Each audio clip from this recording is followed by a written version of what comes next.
Bien, on va pouvoir commencer. Merci à tous d'être là. Installez-vous. J'en vois qui sont au fond. Surtout, n'hésitez pas. Venez, devant, il y a de la place. On y est bien devant aussi. Et donc, comme je vous le disais, n'hésitez surtout pas à tweeter, à Instagrammer, à Facebook Live. Il n'y a pas de verbe pour Facebook Live. Donc, à Facebook Live, en tout cas, cette intervention.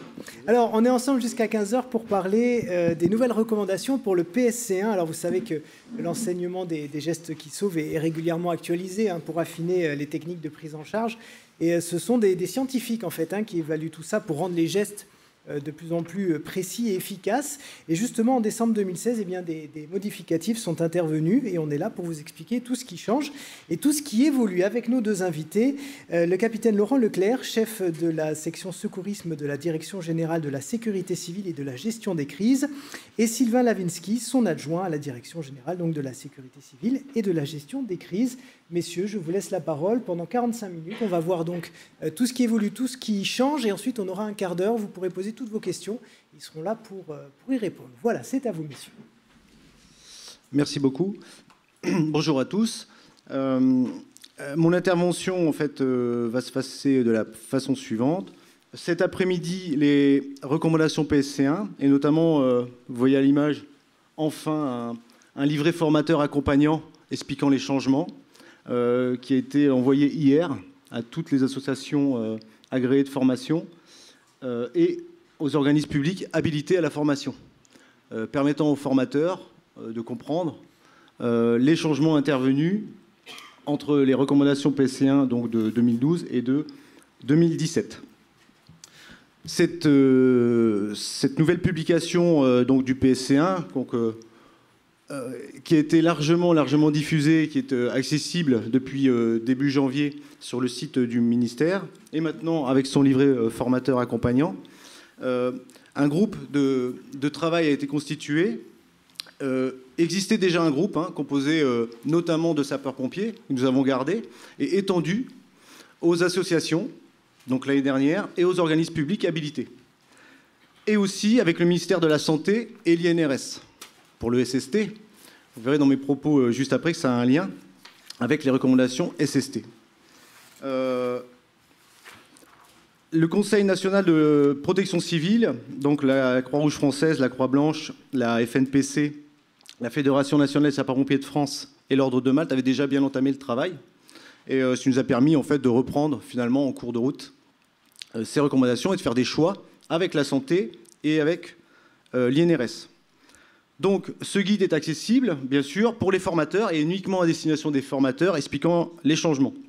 Donc fort de vos entités, en fait, pourrez accéder largement à ce livret.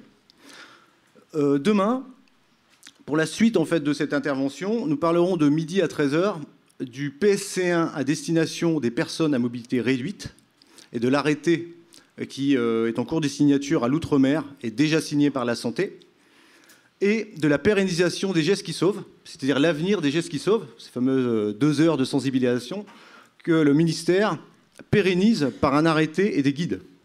Donc les gestes qui sauvent seront accessibles toute l'année, comme une formation à part entière permettant un tremplin vers le PSC1.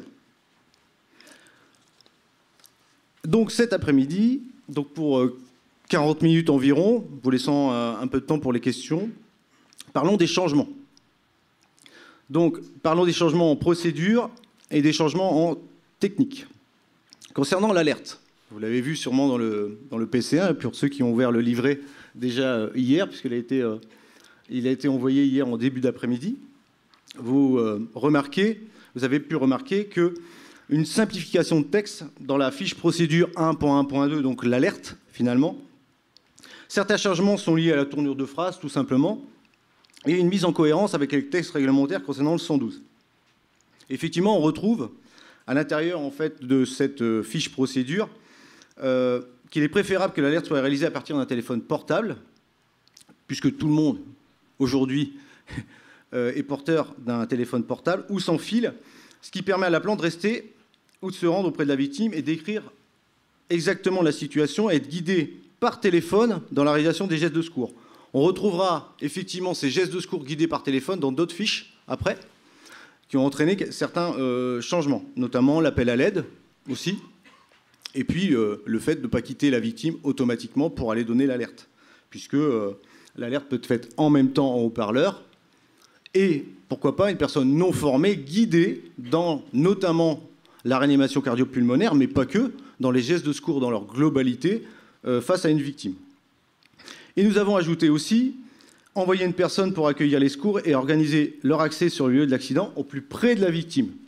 C'était pas noté en fait. Donc, dans le cadre d'une simplification, mais aussi de certaines justifications, c'est très important puisqu'on peut faire tout ce qu'on veut. Si malheureusement les secours sur 15 accès possibles, on ne va pas les chercher. Finalement, on retrouve très bien ça dans le SST. Et en fait, on l'a pris dans ce cadre-là. On a bien ajouté, si possible, envoyer une personne pour accueillir les secours, que ce soit à domicile ou en entreprise d'ailleurs. C'est très important dans les délais de prise en charge. Puisqu'on parlait SST, j'ai dit que l'INRS avait travaillé avec nous complètement main dans la main avec le ministère de la Santé. Et je sais que l'INRS a eu quelques interventions, et on a encore sur ce salon. Il a été convenu, dans le cadre d'une simplification, et les guides de recommandation technique SST sont sortis dernièrement, que techniquement, il n'y a plus aucune différence entre le SST et le PC1. On peut chercher, il n'y en a plus. Notamment, les 5 insufflations initiales, par exemple, chez l'enfant et le nourrisson qui existaient au SST, ont disparu. Ont disparu par un choix du ministère de la Santé, puisqu'on était tous autour de la table et il fallait faire un choix. Puisqu'il y a équivalence entre le SST à jour de maintien des acquis et actualisation des compétences, qui a équivalence PSC1, et, pour aller plus loin, le formateur SST peut enseigner le PSC1 sous l'égide, bien sûr, d'un organisme agréé ou d'un organisme public habilité ou d'une assoce agréée pour enseigner le PSC1, il faut que ces gestes techniques soient identiques. Et bien sûr, l'INRS, dans le cas du SST, a rajouté ses risques spécifiques, son organisation interne entreprise, l'alerte interne, etc. On va le retrouver en fait dans d'autres gestes après et d'autres procédures. Concernant la fiche alerte et protection des populations, on avait une version en fait 1.1.1 qui a été modifiée, puisque l'ensemble de la fiche, et vous allez en convenir, sur l'alerte et la protection des populations, a été complètement modifiée, intégrant l'application SAIP dans sa globalité, avec les liens en plus dans le référentiel pour y accéder, tout simplement. Donc, en tant que formateur, on peut présenter à ses élèves les liens qui y existent pour arriver sur le site du ministère, précisant en fait toutes ces modalités. Donc, en fait, cette fiche a été complètement revue pour être tout simplement actuelle. Précisant aussi les modalités du SAIP. Maintenant, concernant l'arrêt cardiaque. Alors, toujours dans la fiche procédure, on passera aux techniques juste après. Nous avons procédé, le groupe a procédé à une séparation de la définition et des signes, puisque les deux en fait étaient confondus. Pour le formateur, notamment, ça peut être assez compliqué. Donc en fait, on a simplifié le message en séparant la définition et les signes, modifiant dans le même coup, les signes, les causes et les risques, ainsi que les principes d'action. Donc finalement, on s'est retrouvé à modifier la victime est inconsciente par la victime qui ne répond pas ou ne réagit pas, ce qui est beaucoup plus simple vis-à-vis du public, notamment. Donc, la recommandation 2015 précisait qu'une victime qui ne répond pas et qui ne respire pas normalement est en arrêt cardiaque. C'est exactement ce qui a été repris, en fait, en termes de discours et de sémantique dans les guides. Vous retrouverez ça et en SST, et en PSC1, et demain dans les gestes qui sauvent. Concernant la conduite à tenir, le retrait de l'appel à l'aide, oui, puisque, afin de diminuer les délais de mise en œuvre de la réanimation cardio-pulmonaire et d'alerter les secours au plus vite, le sauveteur, le plus souvent doté d'un téléphone portable, doit alerter les secours en priorité. Il n'est pas nécessaire d'insister en fait sur cet appel à l'aide, qui pourra néanmoins se faire naturellement, bien entendu, mais qui ne doit en aucun cas retarder finalement la mise en œuvre des gestes de secours. C'est pour ça qu'en fait que le à l'aide a été retiré. Ajoutez également, très important, que le service de secours appelé pourra aider le sauveteur à la réalisation de la RCP. Oui, finalement je pourrais dire le sauveteur, mais pas que. Toute personne appelant les secours peut être aidée à la réalisation des gestes de secours dans leur globalité. Donc le sauveteur doit rester auprès de la victime pour appeler les secours, oui. Et si le sauveteur est équipé d'un haut-parleur sur son téléphone, c'est souvent le cas pour les portables, il est recommandé de le mettre en fonction pour débuter la RCP, en attendant la réponse, et aussi rester en contact avec l'opérateur du service pour recevoir, pourquoi pas, les instructions nécessaires à la RCP s'il n'est pas formé. Effectivement, il sera guidé totalement dans la mise en place des compressions thoraciques, rarement dans ce cas pour les insufflations, pour une personne non formée, on y reviendra tout à l'heure sur les insufflations, puisque oui, les insufflations sont nécessaires, et on le confirme.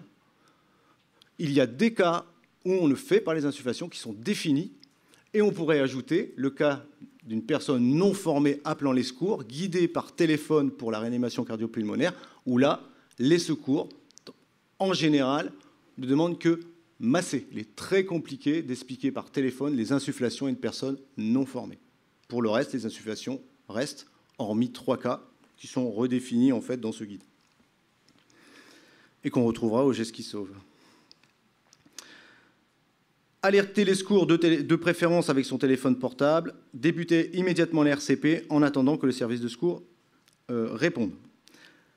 Concernant le défibrillateur, alors, il a été ajouté, concernant la proximité en fait, du défibrillateur, que le sauveteur peut seulement récupérer lui-même le défibrillateur s'il est à proximité et qu'il peut se le procurer immédiatement sans interrompre la réanimation cardio-pulmonaire de plus de 10 secondes.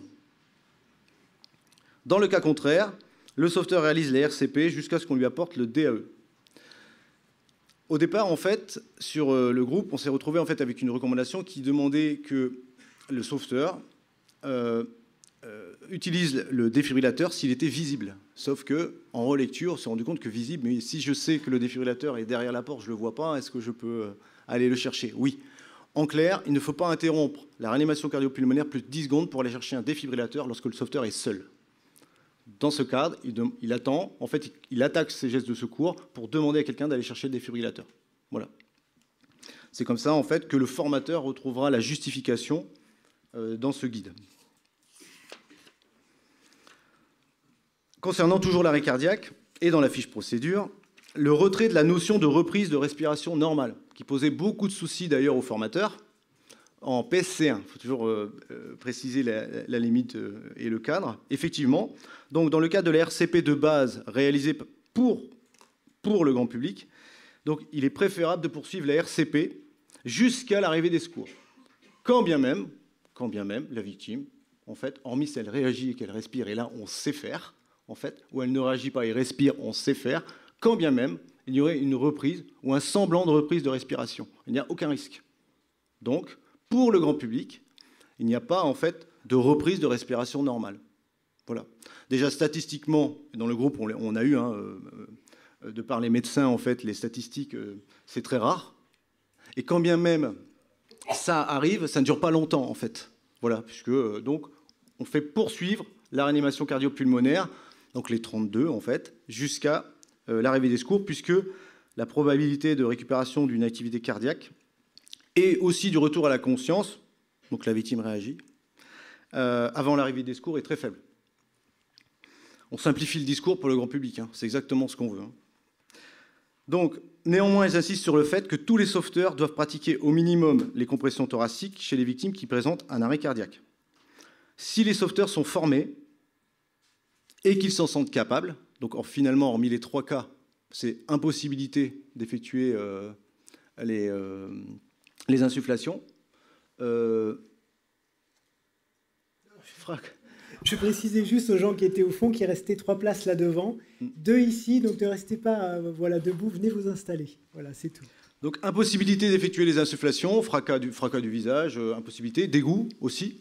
Et on a dit aussi le massage par téléphone pour les personnes non formées. Donc finalement, hormis ces 3 cas, les insufflations sont nécessaires et louables pour la victime. On le confirme et reconfirme une nouvelle fois. Et demain, on en parlera pour les gestes qui sauvent dans le cadre de l'AMD, où sur ce guide, il y avait au niveau du ministère de la Santé et du ministère de l'Intérieur, d'ailleurs, une discussion qui aujourd'hui, alors qu'aujourd'hui, on a une décision prise sur les insufflations.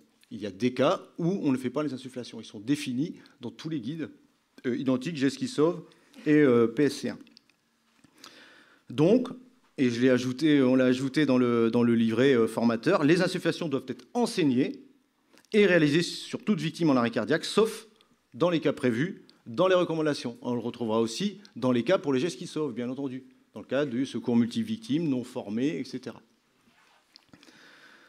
La moyenne de l'amplitude des compressions thoraciques se détériore entre 1 minute 5 et 3 minutes après le début de la RCP.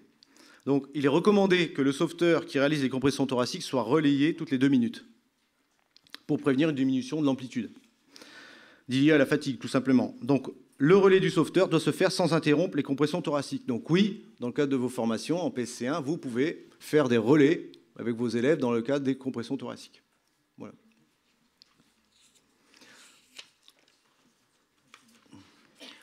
On est toujours sur les procédures pour les brûlures, un peu plus simple. Suppression de la température de l'eau dans la conduite à tenir. Voilà, puisque jusqu'à preuve du contraire, vous n'aviez pas de thermomètre, moi non plus. Donc, et plus scientifique maintenant, aucune preuve scientifique ne permet de recommander une température, une méthode de refroidissement particulière. Donc en gros, on reste bien sur de l'eau tempérée. Finalement, c'est classique, tout simplement. Sans pression sur la brûlure. C'est pour ça que c'est sans pression, en fait. Apparition de la notion que l'arrosage après 30 minutes n'a pas d'intérêt. Donc le refroidissement immédiat des brûlures est le geste de premier secours recommandé depuis plusieurs années. Il consiste à diminuer la température de la peau. Le refroidissement permet de diminuer la profondeur et de diminuer le nombre d'hospitalisations. Donc là, on est en recommandation scientifique. L'alerte pour la brûlure doit être immédiate afin d'obtenir un avis médical dans les meilleurs délais. Donc, et là, parce que les élèves se posent souvent la question, et les formateurs aussi, c'est à ce moment-là que les secours indiqueront le reste de la conduite à tenir sur le temps d'arrosage, sur la conduite à tenir particulière face à une certaine brûlure, etc. Finalement, on simplifie le discours, parce que les cas sont multiples. Et ce sont les secours, c'est exactement ce qui se passe dans la réalité, dans la vraie vie. Donc, il n'y a pas de raison que le formateur ne l'enseigne pas comme ça, parce que c'est exactement comme ça que ça va se passer. Donc, on reste sur un discours simple, en 7 heures. Donc, il faut aller à l'essentiel. Enfin, on va à l'essentiel, mais avec un minimum d'arrosage immédiat, tempéré, sur la brûlure, sans pression, avec une conduite à tenir différente, oui, en fonction de la brûlure, et on le sait tous, sauf que ce sera donné par les secours lors de l'alerte. D'ailleurs, la durée d'arrosage peut être limitée par l'avis médical. Voilà, en fonction de la corpulence, en fonction de l'étendue de la brûlure et de sa cause aussi. Ensuite, de manière à revenir sur le terrain, allonger confortablement sur un lit, un canapé ou à défaut sur le sol. Alors là, je vais le dire qu'une fois parce qu'on l'a mis partout dans le référentiel, ce qui est tellement logique. Mais personne n'en veut au formateur parce que c'est exactement comme ça que c'était enseigné. C'était on mettait la victime au sol, avec tout ce que ça peut comporter en termes de refroidissement, en termes de durée et d'inconfort. Donc là, il a bien été précisé que allonger ne veut pas dire systématiquement au sol. Ces exemples montrent bien que la victime peut être simplement allongée sur un lit, un canapé, avec la même efficacité et faciliter ainsi son réchauffement ou diminuer son refroidissement d'ailleurs par conductivité, déperdition de la chaleur. Donc on peut effectivement, et c'est même louable, de mettre la victime dans son canapé. Mais il fallait l'écrire en fait, tout simplement. En laissant la partie brûlée visible si possible. Donc oui, on a retiré cette notion, vous savez, d'allonger la victime sur un linge propre, en fait, et si possible, pas sur la partie brûlée. On l'a complètement retiré dans le cadre de la formation grand public. Toujours pareil. Donc, en laissant la brûlure visible, éviter de recouvrir la brûlure avec un linge, une couverture, bien sûr, ou un objet non stérile. Parce que même si c'était propre, ce n'était pas stérile. Donc, de toute façon, on l'a retiré totalement. Donc, éviter d'allonger la victime sur la partie brûlée, et ce pour la même raison. Donc, aucune preuve scientifique qui permet de recommander une méthode de refroidissement. Il en est de même pour l'application de produits ou de pansements sur une brûlure. Et donc, je vous l'ai dit, retrait de protéger si possible par un drap propre sans recouvrir la partie brûlée et ajout d'un nota bene sur l'application de produits. Voilà. Notamment le fait que si des produits particuliers ou un pansement doivent être appliqués sur la brûlure, c'est un médecin, service de secours ou lors de l'alerte, tout simplement, qu'on aura les consignes. En aucun cas, pour le grand public, un produit ne doit être appliqué. Pour la brûlure, toujours, il est ajouté que autres professionnels de santé, en fait, entre guillemets, pour des conseils éventuels sur la surveillance d'une plaie et la vaccination anti-tétanique. Pareil, pour la vaccination antitétanique, on a retiré toute notion de durée. Parce que, ayant eu justement le ministère de la Santé autour de la table, c'est un peu plus complexe que ça, et notamment pour le grand public, ce n'est pas nécessaire. Ce n'est pas nécessaire de dire sous telle durée, ou si j'ai dépassé telle durée, je dois consulter, je dois me refaire vacciner, je dois avoir un rappel, ce qui est complètement faux, en fait. Ça dépend de beaucoup de choses, ça dépend de la cause, ça dépend de la victime elle-même, etc. Donc, on reste sur un calendrier, tout simplement, qui sera donné par un professionnel de santé suite à l'incident, suite à l'accident, tout simplement. C'est simple. La brûlure chimique, c'est de la sémantique. Le groupe de travail a écrit rincer en remplacement d'arroser, ce qui est complètement logique, puisqu'on a un objectif pour une brûlure thermique et un autre objectif pour la brûlure chimique, qui est bien de rincer. Donc si l'arrosage d'une brûlure thermique a pour objet de refroidir, l'arrosage d'une brûlure chimique a pour objet de déplacer par lavage le produit chimique. Donc on parle de rinçage. Apparition de se laver les mains après avoir réalisé les gestes de secours sur les brûlures par produits chimiques. Alors c'était fait, mais il fallait juste l'écrire. Et ajout dans la partie brûlure interne des vapeurs chaudes ou caustiques. Voilà. Donc en gros, c'est pas énorme, c'est de la sémantique et de la simplification. Hein. La modification des causes aussi, toujours sur... on passe sur les hémorragies, FIS procédure, hémorragie, où on va entrer dans le garrot, bien entendu. Et j'imagine que vous auriez des questions sur le dernier quart d'heure. Donc sur l'hémorragie. On a modifié les causes, puisque d'autres causes, en fait, statistiques, finalement, sont venues étayer, et donc on les a ajoutées, parce que c'est une communication à vous faire. Finalement, d'autres causes statistiques sont venues étayer les hémorragies. Et ce qui a été ajouté, c'est que la première action réalisée par le sauveteur est d'obtenir l'aide de la victime pour qu'elle réalise elle-même la compression manuelle du saignement. Oui, il fallait l'écrire, pour notamment que le sauveteur, puisse, s'il y a lieu, pourquoi pas se protéger, pourquoi pas donner l'alerte, etc. Alors, ça ne veut pas dire que ça va durer. On le sait tous. J'imagine que la victime qui a un saignement abondant, éventuellement, dans le temps, en fait, son appui ne peut ne pas rester efficace, aussi la fatiguer, etc. Le sauveteur pourra prendre, bien entendu, le relais. Mais il fallait l'écrire, parce que c'est du réel aussi, ça. Le temps que le sauveteur, je rappelle, sauveteur grand public, quoi. Formé, certes, mais ça reste sauveteur grand public. Le temps qu'il prenne le temps de l'analyse, de la protection, etc., il peut faire appuyer. On a gagné des secondes. Donc, cela permet au sauveteur, d'une part, de ne pas entrer en contact avec le sang de la victime, et d'autre part, de rester disponible pour allaiter les secours et s'occuper, pourquoi pas, aussi d'autres victimes. Donc, modification de l'ensemble de la conduite à tenir. Notamment, bien sûr, la recommandation 2015 précise que les sauveteurs doivent mettre en place un garrot quand les techniques habituelles d'arrêt d'hémorragie sont inefficaces ou impossibles, c'est-à-dire la compression directe ou le pansement compressif, qui valent. C'est exactement le même geste. Hein. Il n'est pas plus efficace. Et le pansement compressif, c'est juste que le sauveteur doit, malheureusement, ou la victime d'ailleurs ne peut pas appuyer, ou doit tout simplement faire autre chose, donner l'alerte, oui, très rarement maintenant, mais surtout s'occuper d'autres victimes, quoi. Et que l'hémorragie siège au niveau d'un membre. Oui, le garrot, on y revient juste après dans la technique garrot. Ce qui a été ajouté, c'est la lutte contre l'hypothermie, puisqu'elle est essentielle dans la prise en charge d'un blessé hémorragique. Voilà. Parfois, dans d'autres techniques, vous ne la retrouverez pas. Vous ne retrouverez pas, en fait, cette lutte contre l'hypothermie. Sur l'hémorragie, oui. Si c'est inscrit, c'est que c'est très important. Dans le livre formateur, on le détaille, en fait, pour le formateur. Retrait total de la conservation des crachats et vomissements, puisque c'est jamais réalisé en pratique et jamais demandé par le médecin. Donc, ça a été retiré. Le malaise. Toujours dans la procédure. Modification des risques et des principes d'action. Chaque année, 15 millions de personnes au monde présentent un AVC. 6 millions décèdent et 5 millions présentent des séquelles.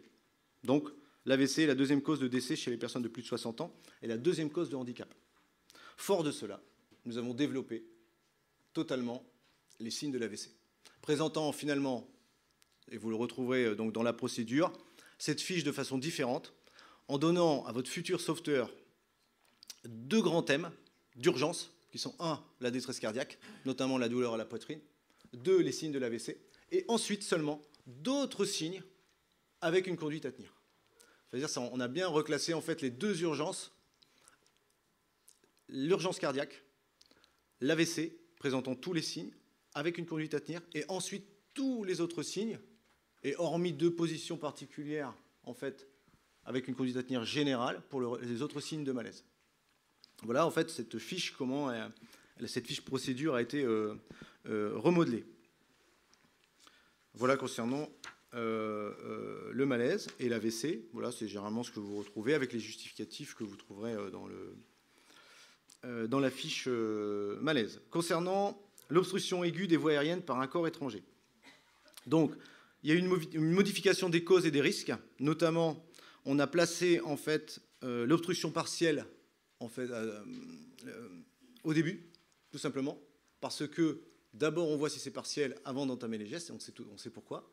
Et donc on a en fait inversé tout simplement les deux parties. D'abord on parle du partiel, et ensuite, eh bien, si c'est pas partiel, présente les signes d'une obstruction totale, on a une action. Précision des compressions thoraciques chez la personne obèse et la personne enceinte dans les derniers mois de grossesse, en cas d'inefficacité des claques dans le dos. Donc si le sauveteur est dans l'impossibilité de faire le tour de l'abdomen de la victime avec ses membres supérieurs, pour placer ses 2 mains au creux de l'estomac, il lui est alors recommandé de réaliser les compressions thoraciques, puisqu'il sera plus facile d'encercler le thorax que l'abdomen de la victime. Précision sur la réalisation de la RCP si la victime perd connaissance. Pareil, on retrouvait, en fait, vous savez, au moment où, dans la fiche procédure sur l'obstruction, à un certain moment, il y avait une partie où on disait si la victime perd connaissance, on donnait une conduite à tenir. Alors on l'a simplifié parce que si la victime perd connaissance, on attaque tout simplement une RCP, sans recherche de la respiration, puisque de toute façon, il n'y en avait pas au début. Donc, il n'y a pas de raison. Et donc, on attaque directement une RCP. Il y en a retiré aussi en commençant par les 30 compressions. Puisque une RCP, on commence par les 30 compressions, il n'y a pas d'autre cas. Donc ça a été simplifié également dans l'écriture. Ce qui a été juste précisé, c'était déjà écrit, mais on l'a reprécisé, que, bien sûr, après chaque série de 30 compressions thoraciques, vérifier la présence du corps étranger. Voilà, c'est le seul cas, en fait. Sinon, pour le discours des formateurs, c'est assez simple, en fait, dans ce cas. Pour la perte de connaissance, je l'ai dit tout à l'heure, on ne parle plus de victime inconsciente, en fait, mais de ne répond pas et ne réagit pas. Voilà. Et ajout, je sais que c'était, les formateurs se posaient souvent des questions, donc ça a été ajouté dans la perte de connaissance, ajout de la notion pour la surveillance de la respiration en permanence. Ça règle le souci, en fait, c'est en permanence, avec les signes que vous lui avez enseignés, tout simplement, comment on fait pour savoir si la victime respire. Eh ben, je sens, j'écoute, je regarde, ben, il va faire exactement la même chose, mais en permanence, tout simplement. Concernant les plaies, on est toujours dans les procédures. Donc, la réalisation d'un pansement ou de toute autre sorte de pansement qui peut par inadvertance devenir occlusif sur une plaie du thorax peut entraîner une complication qui peut mettre en jeu la vie de la victime. Donc, on écrit bien que sur une plaie du thorax, il n'y a rien du tout à mettre. Rien. Strictement rien. Et ensuite, on parle encore des autres professionnels de santé pour les plaies simples. Tout simplement. C'est-à-dire on a regroupé dans autres professionnels de santé, parce que pour une plaie simple, oui, il n'y a pas besoin automatiquement d'alerter les secours. Un professionnel de santé peut très bien donner son avis. Les professionnels de santé sont définis, et on le retrouvera demain dans les gestes qui sauvent, notamment. Et le pharmacien, oui, est tout à fait possible, et adapté, en fait, pour regarder une plaie simple, évoluant. C'est écrit dans le PSC1. Concernant la protection, là, eh bien, à la suite des attentats, donc, la campagne de sensibilisation pour préparer et protéger les citoyens. Donc, le triptyque s'échapper, se cacher, alerter, ainsi qu'une vidéo et un lien de téléchargement, en fait, tout ça a été mis totalement dans la fiche protection. Donc, en gros, avec le référentiel PSC1, directement, les personnes peuvent avoir accès au site et avoir accès aux fiches, vous savez, pour le kit. Parce qu'on dit, oui, très bien, il faut se munir de son kit. Très bien, c'est quoi un kit? Où est-ce qu'on le trouve et qu'est-ce qu'il y a dedans? Eh bien, les liens relatifs, en fait, au ministère de l'Intérieur sont directement mis dans les recommandations PSC1. Comme ça, vous pouvez directement montrer ce qu'il y a dans un kit. Et puis, en plus, quand c'est mis à jour, automatiquement, vous avez la mise à jour. Plutôt que de définir la conduite à tenir à l'intérieur des recommandations. Et concernant la fiche procédure, la dernière, les traumatismes, eh bien, ajout du maintien-tête si possible. Effectivement, on est revenu au maintien-tête en ajoutant quelque chose, si possible, pour le grand public. Donc, si possible, eh bien, ça veut dire qu'on donne une technique, donc on l'a donnée, tout simplement. Et si ce n'est pas possible, ça veut dire qu'on reste sur la conduite à tenir générale face à un traumatisme, donc conseiller à la victime de ne pas bouger, etc. Avec un maintien-tête, c'est important, dans la position où la tête se trouve. C'est essentiel. Essentiel. Et si possible, parce qu'il y a plein de cas où ce ne sera pas possible. Un, à cause de la position de la victime. Deux, pour ceux qui en ont déjà rencontré lorsque un enfant a une fracture des cervicales, il est impossible de le toucher. Il est au garde à vous, tout le corps s'est raidi, et il est impossible de le toucher. Donc c'est parfois même pour les secours en équipe de poser un collier. Donc en aucun cas on va imposer un maintien-tête. Voilà, ça permet au sauveteur aussi de réfléchir, et si ce n'est pas possible, eh bien ça veut dire qu'il ne va pas bouger la tête non plus. Et intégration de la fracture du membre déplacé. Donc devant une victime qui présente un traumatisme de membre, le sauveteur doit demander à la victime de ne pas bouger en attendant l'arrivée des secours. Il ne doit en aucun cas réaligner ou réduire une fracture déplacée. Voilà pour les procédures. Voilà. Donc vous retrouverez tout ça dans ce livret. On a fait simple, on a donné le numéro de la fiche, on a donné la version d'avant et d'après, avec les justifications pour le formateur. Concernant les fiches techniques, concernant la fiche technique compression locale, eh bien, mise en cohérence avec la procédure qu'on a donnée juste avant, où la première action à réaliser par le sauveteur est d'obtenir l'aide de la victime pour qu'elle appuie elle-même sur la plaie qui saigne. Précision de la situation où le pansement compressif doit être posé. Donc, ajout du cas, le pansement compressif doit être posé dès lors que le sauveteur doit se libérer et que la victime ne peut pas appuyer elle-même sur la plaie qui saigne. C'est cohérent, en fait, avec la procédure juste avant. Concernant la fiche technique numéro 2, qui est les compressions thoraciques, il a été précisé dans le massage cardiaque environ 5 cm pour l'adulte, sans dépasser 6 cm. Voilà. Donc c'est scientifique. On avait tous sous les yeux pour le groupe, il y avait des personnes dans la salle qui ont participé. Environ 5 cm sans dépasser 6 cm. Alors, sur le terrain, vous allez me dire, mais c'est impossible pour le sauveteur. Oui, c'est là l'aspect formatif, avec les outils, pourquoi pas, de contrôle, d'entraînement, d'apprentissage, pour arriver, en fait, sur le mannequin, voilà, pour être très concret, à être entre 5 et 6 cm pour votre futur sauveteur. Puisque l'étude de 2011, concernant les lésions traumatiques liées à l'RCP sur 160 patients, montrait en fait des cas de lésions traumatiques au-dessus de 6 cm. Et une moindre efficacité en dessous de 5 cm.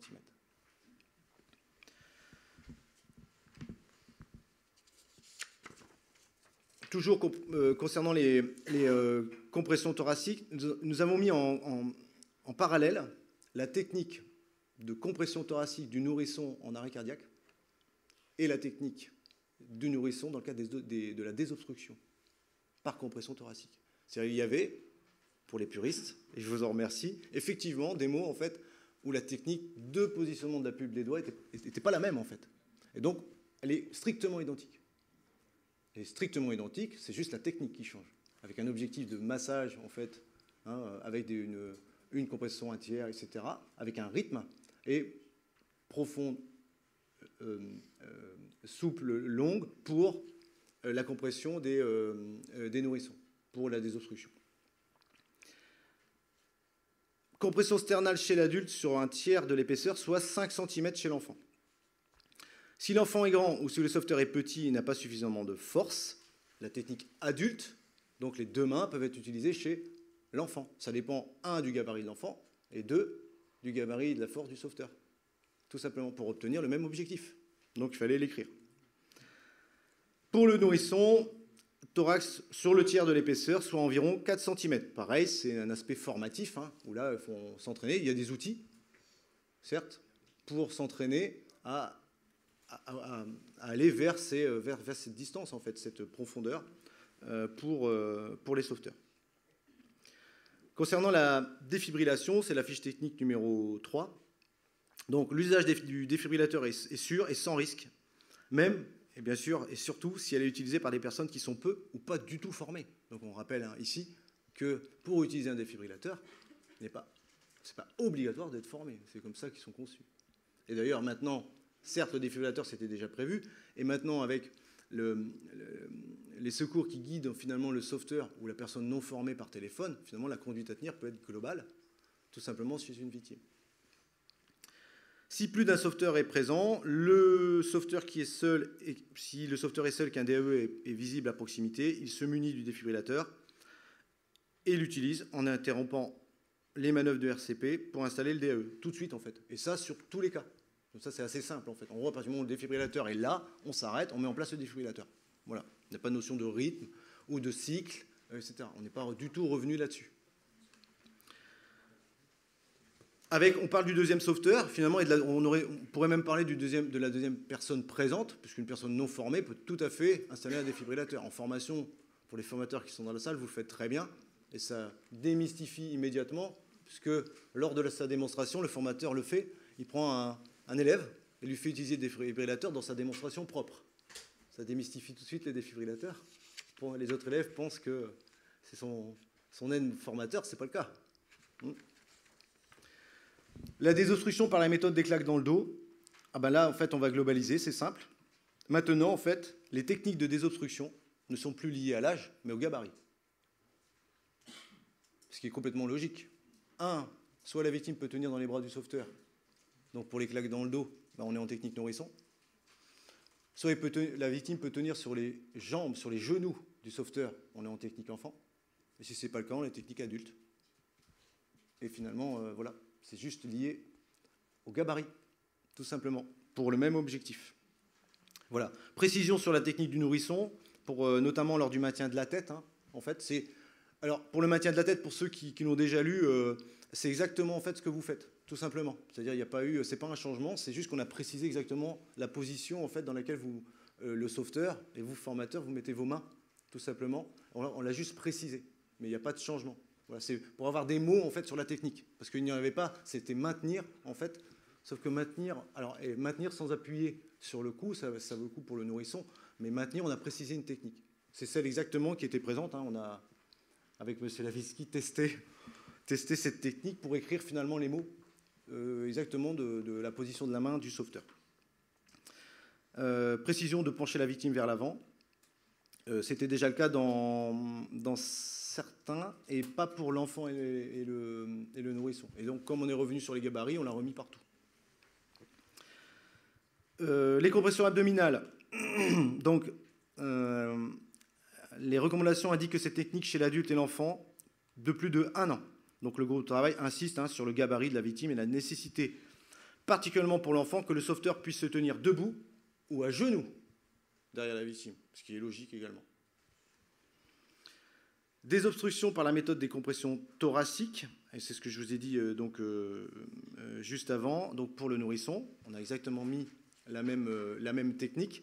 Et pour la personne âgée, en obstruction totale des voies aériennes, grabataire en position allongée ou alitée, le groupe de travail propose au sauveteur que s'il est dans l'impossibilité de réaliser une méthode classique, il pratique des compressions thoraciques, comme pour le massage cardiaque. Pour la personne âgée alitée. Pas âgée et alitée, ou alitée. Pardon? Si, tout à fait. Alors, on est en compression, on est dans des obstructions, compression thoracique en fait pour la personne alitée. Parce que, en fait, sinon il ne se passait rien, tout simplement. Il ne se passait rien. Voilà, puisque le sauveteur, malheureusement, ne pouvant pas bouger la victime de son lit, en fait, ne pouvait pas faire la désobstruction. Et d'ailleurs, c'est aussi pour ça que ça apparaît dans le massage cardiaque, si possible sur un plan dur. Parce qu'on veut, si le sauveteur ne peut pas mettre la victime sur un plan dur, oui, que le massage s'entame, y compris sur un lit. Oui. Le garrot. Devant une victime qui présente une hémorragie externe de membre pour laquelle la compression manuelle avec ou sans pansement compressif est impossible ou inefficace, c'est important, le sauveteur doit réaliser un garrot. La technique du garrot tourniquet, avec bien sûr un matériel de fortune, est plus appropriée que le garrot sans tourniquet. Très bien. Pour les secours en équipe, les garrots existent, tout préparé, etc. Pour le sauveteur grand public, le formateur enseignera les deux techniques. D'abord, le garrot tourniquet avec cette fameuse barre pour assurer le serrage, mais aussi l'autre, dans le cas où il n'y a pas la barre pour tourner, en fait, tout simplement. Et il y a les deux. Et a été ajouté parce qu'il y a eu nombreuses questions sur la position du garrot. Nombreuses questions sur la position du garrot. Et donc, ce n'était pas une erreur du groupe de travail. Lorsque les gestes qui sauvent sont sortis, c'est là où on s'est retrouvé avec le garrot. Hein. On savait très bien, et c'était un prémisse finalement pour le mettre au PSC1, hein, on savait que ça arrivait. Et donc, c'est cette fameuse photo, où vous voyez un garrot posé sur l'avant-bras et sur la jambe. C'est qui a posé beaucoup de questions. Nombreux mails. Néanmoins, en fait, on le justifie. Oui, c'est le cas. Oui, ce n'est pas une erreur. Donc, le mécanisme de l'efficacité d'un garrot n'est pas d'écraser une artère sur un os, mais bien d'élever la pression sous le garrot pour entraîner une contre-pression qui arrête l'écoulement du sang dans l'ensemble des vaisseaux du membre. C'est pourquoi les recommandations ne précisent pas la pose du garrot sur un membre, mais seulement que celui-ci doit être situé au-dessus de la plaie. Mais, si on va plus loin, bien, et donc il marche aussi bien, finalement, à partir du moment où il est au-dessus de la plaie, sur le bras que sur l'avant-bras. Et il marchera aussi bien au-dessus de la plaie sur la jambe que sur la cuisse. D'accord ? Voilà. Donc c'est important, ce n'est pas du tout une erreur, sinon on aurait réagi quand même. Bien entendu, même sur une photo, c'est important, c'est diffusé, voilà. Donc le formateur retrouve, un peu plus développé que je vous donne à l'oral, ce justificatif dans le guide formateur. Concernant les insufflations, se redresser tout en maintenant la bascule de la tête en arrière. En fait, il était ajouté que la libération des voies aériennes est maintenue. Elle est maintenue entre les insufflations, en fait. Elle est maintenue lorsqu'on vérifie la respiration. Et vous retrouverez ça dans toutes les fiches. On maintient la libération des voies aériennes. Parce que quand on lisait en fait les recommandations, et certains formateurs m'en ont fait part, effectivement, on aurait pu comprendre que seul le menton devait être maintenu. Sauf que l'appui sur le front vers l'arrière et le menton vers le haut sont deux actions différentes dans la technique de la LVA. Et en fait, c'est bien les deux, en fait. C'est bien les deux qu'il faut maintenir. 1, pour faire les insufflations. 2, entre les deux insufflations. Et 3, pour vérifier la respiration. Puisque les deux ont une action différente sur la victime. Donc, en fait, ça a été précisé. Concernant la libération des voies aériennes, je viens de le dire. Concernant la perte de connaissance, pareil. On a bien mis la cohérence avec la procédure. Ne réagit pas, ne répond pas et ne respire pas. Et une fiche technique nouvelle, qui est la fiche technique numéro 10, qui est, bien sûr, puisqu'on dit maintenir tête si possible, on met une technique, bien entendu, tout simplement. Elle est simple, voilà.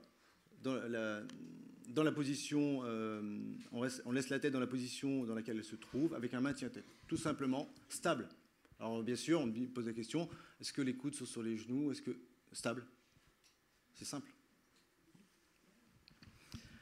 Le sauveteur doit être dans l'axe de la victime au niveau de sa tête et stable pour ne pas bouger. Donc il n'est pas demandé au sauveteur de placer la tête en position neutre, mais bien de la maintenir dans la position dans laquelle elle se trouve. Voilà. Concernant la position latérale de sécurité, quelques mises en cohérence avec la procédure, quelques ajouts dans les indications. Et puisqu'on est cohérent avec la respiration tout à l'heure, on fait un contrôle permanent de la respiration. Puisqu'on est cohérent avec la fiche procédure. Permanent de la respiration. Comme ça, c'est clair, ce qui est louable, ce qui est complètement normal, on le sait tous. Le risque, c'est un arrêt cardiaque et qu'on s'en rend compte bien plus tard, en fait, avant l'arrivée des secours. Il y a un contrôle de la respiration en permanence. Donc c'est ce que les formateurs vont évaluer, en fait, en formation. Suppression d'une technique particulière pour la femme enceinte et le traumatisé. Donc pour le grand public, c'est un choix de simplification, ont été retirés le côté gauche pour la femme enceinte et le côté atteint pour le traumatisé. Parce que finalement, on pouvait se poser la question, mais alors si c'est de l'autre côté, qu'est-ce qu'on fait? C'était pas écrit. Finalement, c'est sans fin. Donc en fait, on a supprimé, c'est une mise en position latérale de sécurité, point. Voilà. Pour le grand public, c'est pas nécessaire.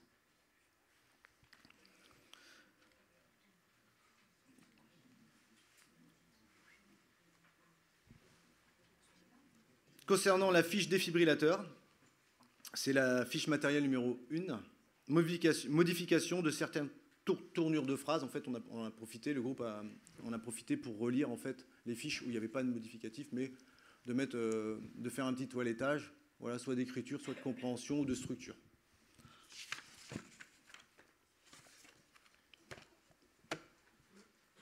Bon, et bien déjà on peut les l'applaudir en tout cas, mais applaudir nos deux invités.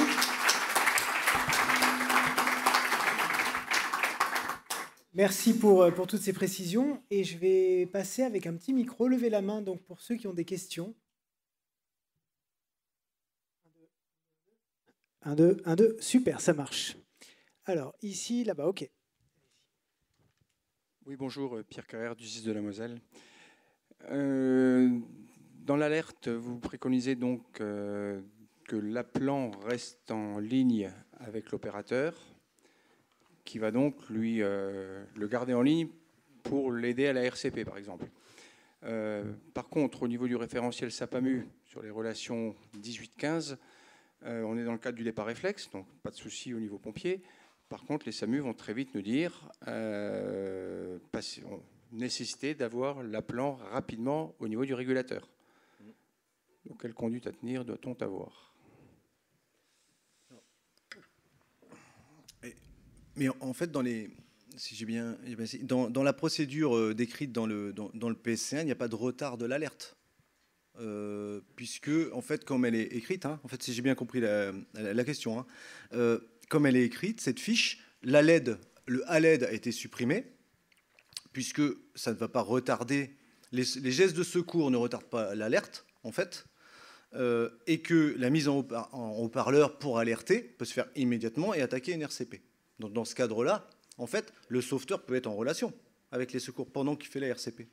Oui, il n'y a pas de problème. Simplement, on va avoir pas un retard, un décalage de la transmission de l'appelant au régulateur. Si au niveau du 18, on garde l'appelant en ligne pour lui faire une RCP par téléphone, on ne transfère pas l'appel. C'est bon, j'ai donc, compris. Pose pas de souci. Simplement, je pense que ça ne va pas poser de souci aux pompiers. On est dans le cadre du départ réflexe, ça ne posera pas de souci. Par contre, au niveau du référentiel SAPAMU, où les SAMU nous disent, dans le cadre d'un départ réflexe, transmission directe sans passer, voilà, on va avoir un retard dans le passage de l'appelant au centre 15. Alors, juste là où vous êtes, j'imagine que cette procédure n'existe pas. Oui, tout à fait. Ouais. Et voilà. Alors, donc j'ai la réponse, je pense. C'est que, votre question est légitime parce que quand les secours, donc, alors ce soit les services, alors je dirais même les services d'incendie et de secours, pas seulement les services départementaux d'incendie et de secours, mettent en place cette procédure, ça entraîne une formation des opérateurs et c'est pris en compte en fait. Effectivement, cette bascule, ce non-retard vers la régulation est pris en compte. C'est-à-dire qu'il y a un double message, c'est-à-dire ça ne retarde pas le départ du service médicalisé. Ben oui, bien sûr, et je le comprends. C'est-à-dire que ça va avec la procédure de mise en place. C'est-à-dire on ne peut pas, et je l'entends, mettre en place, former les opérateurs qui sont capables, parce que c'est une formation, c'est-à-dire c'est un métier en fait, de donner les instructions à quelqu'un pour faire les gestes de secours par téléphone, c'est un métier. Donc il faut se former.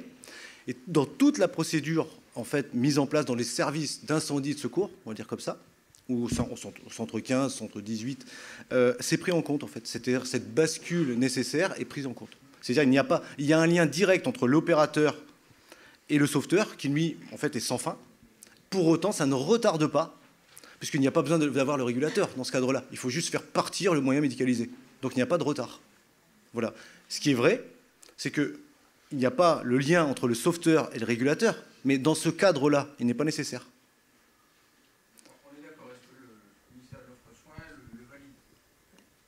Oui. Ah oui, bien sûr.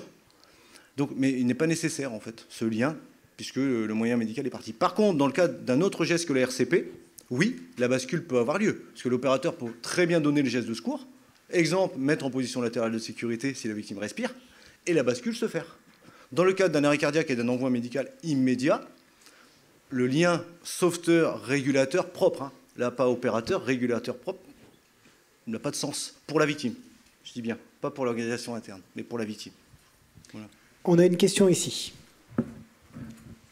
Bonjour, en fait j'ai deux questions. La première, c'est donc par rapport au fait qu'on a supprimé le ALED dans le cadre de la RCP, là c'est bien justifié, mais du coup pourquoi l'avoir laissé dans le cas de la personne qui a perdu connaissance, puisque au moment où on dit qu'il faut demander de l'aide si possible, on ne sait encore pas si la personne respire ou pas. Donc ça c'est ma première question. Et deuxième question, pourquoi est-ce qu'il n'y a pas le 114 au niveau des numéros d'alerte, notamment associés par rapport aux attentats, puisque c'est un numéro qui est fait pour donner une alerte par SMS.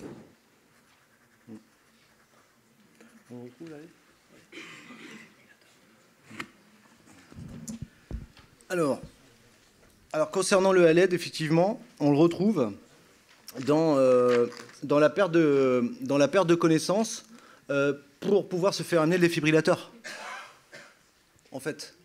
Oui, mais ce qui est incohérent, c'est qu'il y ait d'un côté, il n'y ait pas de l'autre, du coup. Donc, alors, si, parce comment on le justifie que quand on est dans la partie qu'on enseigne sur la perte de connaissance, il faut demander à l'aide, alors qu'on ne sait pas encore si la personne respire ou pas? Non. Vous me parlez de l'alerte et de la PLS. C'est ça, ce sont les deux procédures.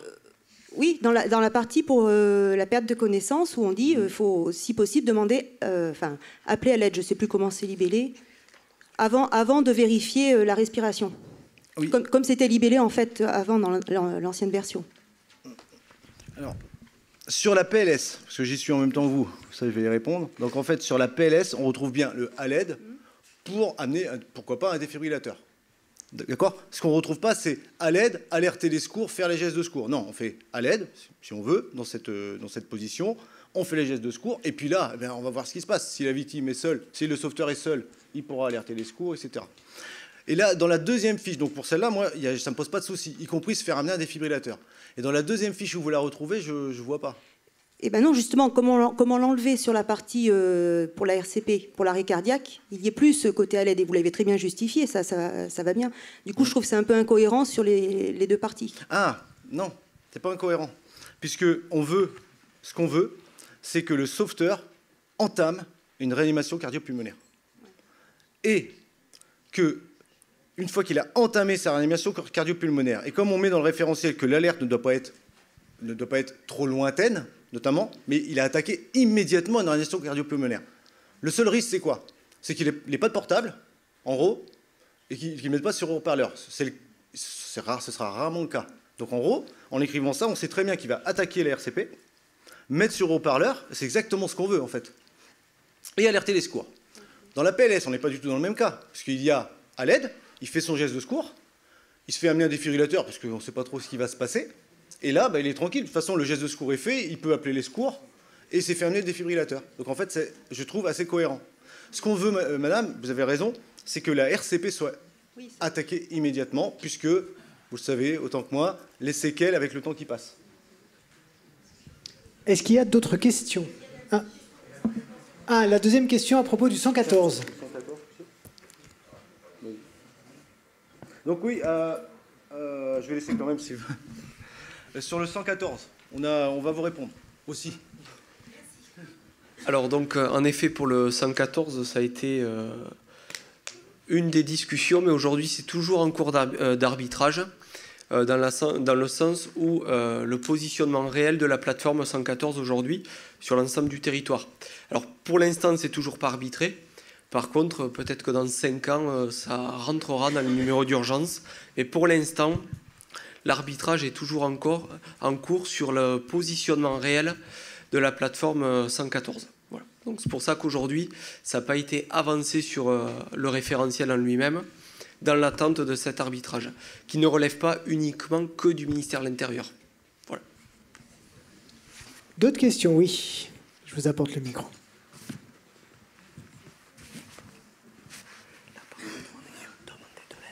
Merci. Voilà, bonjour. J'ai une question concernant la justification de la pose du garrot. J'ai lu sur le référentiel SST qu'il valait mieux utiliser un lien large qu'un lien étroit. Les raisons, je ne les ai pas vraiment compris. Bon, j'ai parcouru ça vite fait. Et de plus, je me suis dit que faire un tourniquet avec un lien large était beaucoup plus difficile qu'avec un lien étroit, à mon avis. Alors, ouais, je vais... Si. Si, vous avez... donc, il est souple, hein, ce lien. Et on a mis lien de toile solide, non élastique, improvisé de 3 à 5 cm de large et d'environ 1,50 m de longueur. Ça donne une approximation pour faire la technique. 3 à 5 cm de large, effectivement, lorsque vous allez faire votre garrot, il va s'enrouler sans pour autant faire, vous savez, cette coupure, oui, ce lien, en fait, comme si on aurait quelque chose de trop fin, en fait, où on aurait plus une pénétration par rapport au lien que le serrage voulu. Donc en gros, scientifiquement, c'est-à-dire sur des essais qui ont été faits pour moi, il a été convenu que de 3 à 5 cm de large, souple, lien de toile solide, non élastique, permettait en fait d'éviter ça et d'avoir l'objectif surtout qu'on a donné tout à l'heure, cette pression contre pression. Vous voyez ? Et c'est ce qui a été retenu parce que le risque, c'est que, et vous en convenez, il faut bien qu'on donne en fait une mesure, ouais, parce qu'on va se retrouver en fait avec un effet traumatique finalement, c'est-à-dire une pénétration du lien. Parce que vous avez vu ce qu'on sert en garrot quand même. L'objectif c'est bien celui-là, sauf qu'il y a une pénétration du lien dans la peau. Donc avec ce lien large, quand bien même il s'enroule, et c'est le cas d'ailleurs, quand on fait les tours, il s'enroule sur lui-même. On se retrouve quand même avec une bande assez large. Il y a peu de risques. Peu de risque de blessure.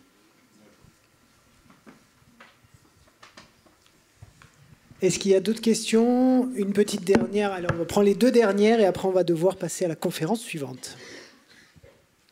Bonjour. Juste pour rebondir sur ce que disait Madame, sur la conduite à tenir face à une victime qui ne répond pas et qui ne réagit pas. Dans la fiche perte de connaissance, dans la chronologie, vous demandez à l'aide si vous êtes seul, vous allongez la victime sur le dos, vous libérez les voies aériennes. Si on prend la même fiche sur l'arrêt cardiaque, donc vous êtes seul, vous l'allongez sur le dos, vous libérez les voies aériennes sans perte de temps. Il y a un moment donné, on ne sait pas si elle respire ou si elle ne respire pas. Pourquoi on va avoir enlevé à l'aide dans la deuxième fiche? Alors, oui, je suis là. Si. On a juste après apprécié la respiration sur 10 secondes. J'ai pas de... L'allonger sur le dos, libérer les voies aériennes sans perdre de temps, apprécier la respiration sur 10 secondes. D'accord. Et sur la perte de connaissance, vous avez demandé à l'aide si vous êtes seul au départ. Donc oui, à un moment donné, on ne sait pas si la victime respire encore ou si elle ne respire pas. Et dans un cas, il faut appeler à l'aide et dans l'autre cas, il ne faut pas appeler à l'aide. Alors tout à fait. Alors les réflexions qu'il y a eu dans le groupe, c'est aussi pour faire le lien avec la fiche procédure sur l'alerte, dans le cadre où le sauveteur pourrait utiliser un témoin pour aller alerter les secours. Donc il y a certaines parties où ça a été retiré, et notamment dans la perte de connaissance, ça a été maintenu, dans le sens où il pourrait très bien avoir un témoin, lui demander d'aller alerter les secours pendant que lui réalise certains gestes. Alors peut-être que ça mérite plus tard d'être précisé, mais dans sa tournure de phrase. Mais aujourd'hui, l'optique, c'était bien ça, de permettre au formateur de faire comprendre au stagiaire qu'il peut utiliser le témoin, dans le cadre de l'alerte notamment.